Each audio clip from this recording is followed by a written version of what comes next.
Alright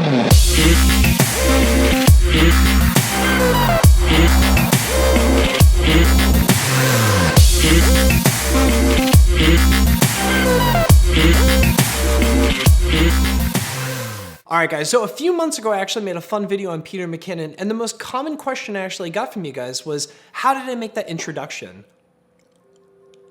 I don't need gum. Let's get rid of the gum. We're just gonna do this inside entirely of Final Cut Pro 10 with nothing but a free plugin. So let's jump into it. So you're only gonna really need a few things to actually make this work. You're gonna need some video clips that you can actually use that are shot around like a faster frame rate, so maybe like around 60 to 120 frames, so you can speed ramp it. You're gonna wanna have a really good song that you're gonna wanna use, something kind of like this. And you're also going to have some kind of glitch effect that you can actually download. Now, there are a ton of them out there, but I'm actually using one that I got from Nangle. Now, this guy actually has a ton of incredible assets that are actually for you to download and purchase, or even for free on his selfie account. Now, if you go to his link, I'll leave it down below, you can actually go through and even do the free download package for this glitch. I think it's amazing, but I actually did buy his bigger package, and it's incredible. It has so many different effects in there, and it just gives you so much range to be able to work with. So what you're gonna basically do is just download that, and then just follow his steps on actually how you install it onto Final Cut, which is really, really simple. Just take the file, drag it into the motion templates, and put it in the effects folder. Boom, you're done. Reopen Final Cut Pro, and you've got this amazing set of glitches. Once you actually have all of your clips that you've chosen, you just wanna take them, cut them up, and line them up in the way that you would like. Now, once you actually have a song of choice, it's a lot easier to actually edit to the music. So I basically just went through, I chose the song that I wanted to use. It's the same one that I actually used before. I'll leave that link in there as well. Now, I actually think it's a lot easier to edit to music than it is to just kind of like lay your clips down and just hope that you're getting the right thing. So if you actually have the song that you want to use, trim it down to the part that you want to actually keep. You want to have it nice and short, so maybe at the most 10 or 15 seconds long. Once you actually have that set, lay your clips down, and then basically start cutting them up in the way that you want to, and then work on your speed ramping. So for example, with this very first clip, I've got this globe. I'm gonna take it, I'm going to hit Shift B once I actually highlighted that clip. And then once I hit Shift B, it's going to introduce a speed ramp.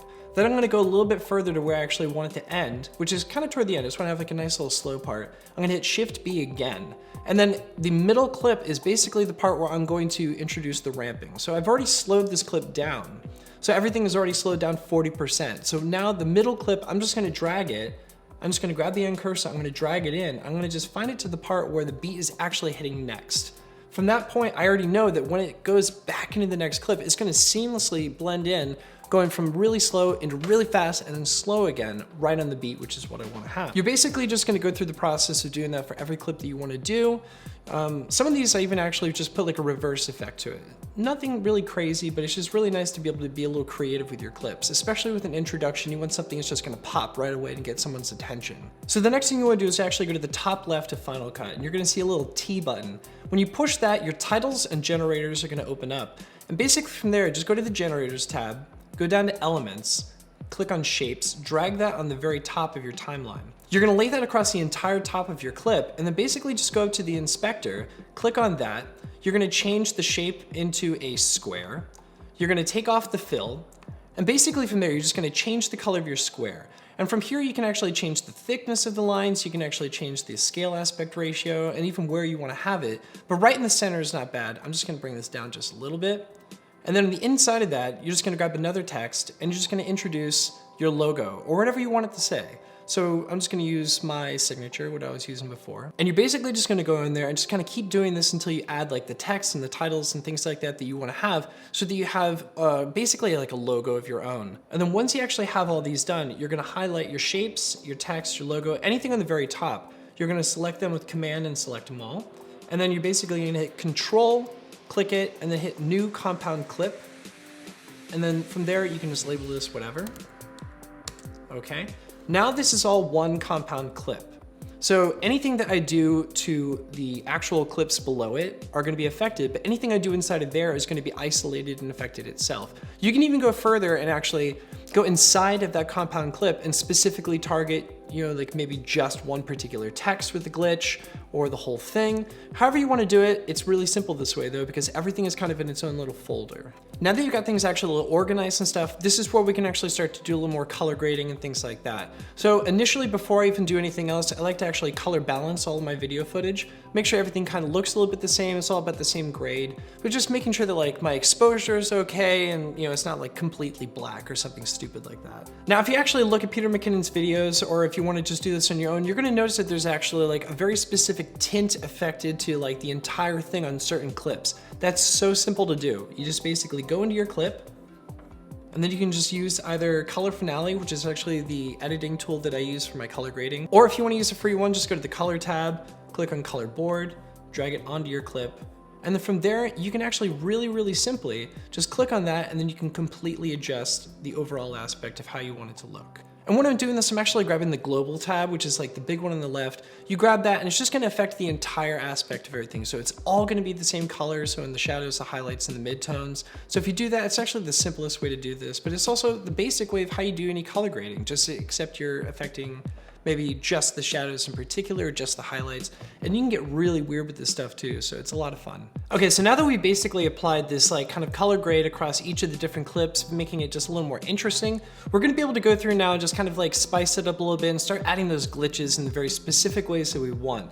Now this is gonna incorporate a couple of different techniques. You're gonna be basically just taking the glitch and putting it on the clip, and then you wanna kind of be a little more selective about like how you're gonna do it or where you're gonna have those glitches come through. So if a glitch is sometimes only coming up in like just the top corner, then maybe you might be okay. But if it's affecting the entire thing, that's when you might wanna get a little more creative and use masking. So what you actually wanna do now is just take all of those clips, duplicate them. So Command C, Command V to paste it, or just copy and paste it, and you're gonna drag all those clips on the very top of those other ones on the bottom. From there, you're actually gonna be able to kind of manipulate everything and customize it the way you want with the glitches.